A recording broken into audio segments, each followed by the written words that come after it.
Hey folks, Brian Maffett here from Total Training. With a tool set as powerful as After Effects, there are almost limitless workflows that people have adopted to suit their own situations. But in general, most jobs follow a similar path. You can certainly create elements from scratch, but most people start by importing elements that are stored on their drives. The project window allows you to keep all of your elements organized as your projects grow more ambitious. You work on these elements inside compositions, or comps for short.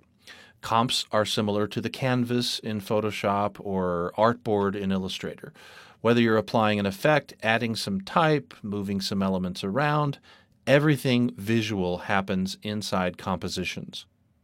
You can adjust elements through direct manipulation in the comp window, but for ultimate control, including animation and setting up complex layer relationships, you do most of that work in the timeline.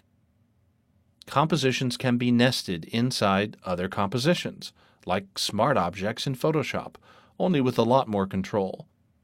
Effects are, of course, an important part of Adobe After Effects, hence the name. You add effects to clips using the Effects menu or Effects panel. You can search for effects once you get to know the ones you like, or simply scroll through the list for inspiration. Once applied, you adjust effects in the Effect Control window, or in the timeline. Or, in some cases, you can interact with effects right in the comp window. Often you'll need to animate elements or effects, which you usually do by setting keyframes here in the timeline. If you want to get fancy, you can animate using expressions.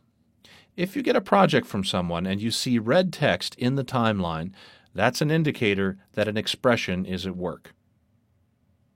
Once you've completed a project, you'll need to export it, usually as a movie, which you do with the render queue. While each composition has a native size and frame rate, the render queue allows you to override all of those settings and export exactly the size, frame rate, image quality, and compression settings that you need for your final elements, and a whole lot more besides. So that's our basic workflow. Elements come in or are created from scratch. We adjust them in the comp window, the timeline, and the effect control window, and we export the final results with the render queue.